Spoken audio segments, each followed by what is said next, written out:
was his supervisor, right? Exactly. So it's like you're bringing your boyfriend back to work, and basically she was letting him off easy. Yeah, she was giving him extra shifts when he wanted them, and then she was also giving him breaks when he wanted them. So she was basically messing up the whole schedule for her boyfriend. Yes, girl. Yes, girl. Yep. And here's the thing, they didn't want to tell the company, and you know the company policy is that if you guys are dating, you have to let people know so that HR can deal with it if you guys ever fallen out when you break out. You know the drill. Yep, girl. Yep. So yeah.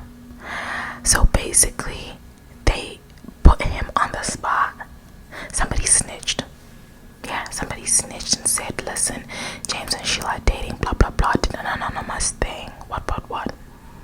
Of course she thinks it's one of us. Girl, it wasn't me. I would never snitch. No, never.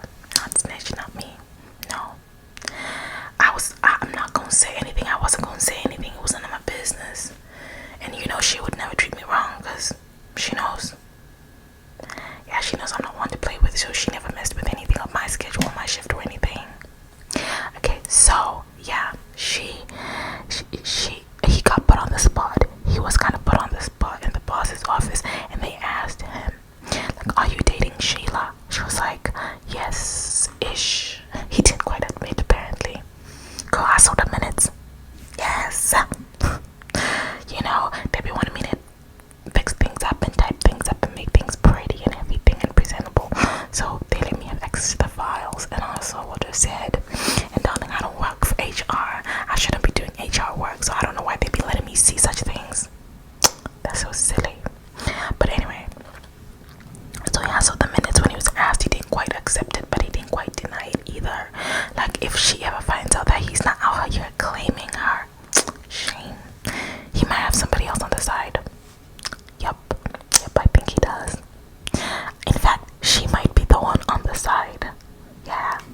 Okay, so then he didn't quite claim her. He didn't quite take the job, and then they were kind of like, okay, we've noticed that you've had moments where you are, I don't know, quitting, taking vacations. I don't know exactly what has been going on. We don't have the full details, but do you still want to work here? And he said no, and he walked out right there and then. Y'all know he was the only one who could do the job right now. Like, they should have just started hiring somebody from the first time that he showed lack of interest, but she didn't want to hire somebody. She wanted to hire a man. But then she got called in for that to say, did you know that he was not interested in working here? Had he expressed that he wasn't interested in being here, that he wanted to do something else? And they were like, okay, so if that was the case, even if you managed to convince him to stay a little bit, like, why didn't you start looking for a replacement for him? And you know damn well they're not gonna get a replacement because they don't pay well enough. No, they don't. They don't pay well enough for that position. And on top of it, people don't want to work that job. People don't want to work, period, these days. So I don't know what they're gonna do. I don't know what they think the plan is for that whole situation.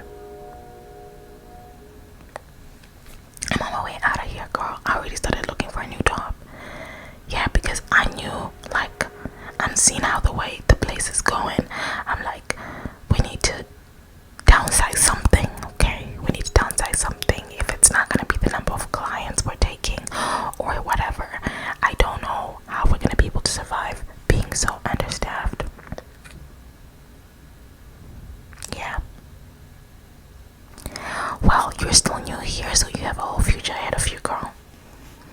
Yeah, you can definitely make it. You're just gonna be having to create a new organization culture, like a new organizational culture and a new workplace culture that fits your flow and like whoever else comes after you. But some of us old dogs, you can't teach us new tricks, baby. We're out of here. And you know what? You didn't even see the worst of all the bad managers. Yeah, because she was really the last of like a dying breed of like horrible managers. That's why she's out of here.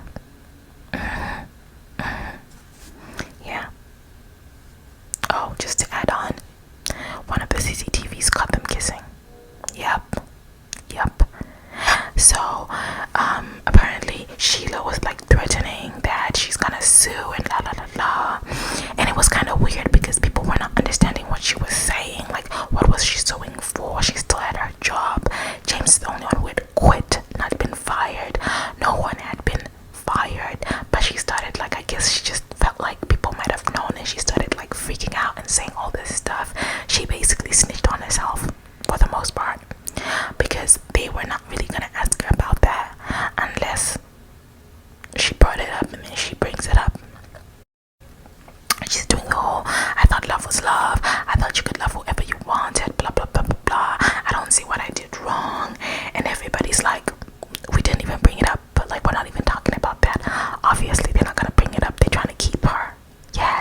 while she's going off.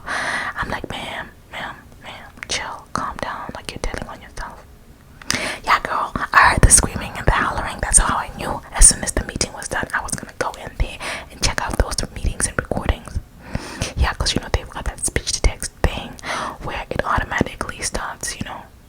Yeah, and then I have to manually go and clean up what was being said, just in a way that makes it make sense to me, and kind of bullet point the meeting. So that's how I was able to like get in there and kind of get the gist of what was going on. This technology nowadays is pretty good. Yeah. So yeah, I'm like, okay, so why she's passed out? Well, she's snitching on herself, and now they're like, okay, ma'am, listen. Yeah, they calmed her down, and then everybody else left. It was just her and the CEO. Yeah, and he was like, listen here, Sheila, like, you knew company policy and you violated company policy by not really coming forward with the fact that you're in a relationship with this man. Not so bad, because you're technically kind of really close to the window of like revealing that information, so it's not that bad.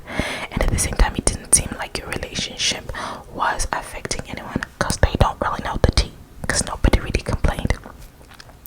However, we feel like you've made some poor decisions. As a manager, we were willing to just send you to like a training and like this be over and dusted with, and just try and rehire for James.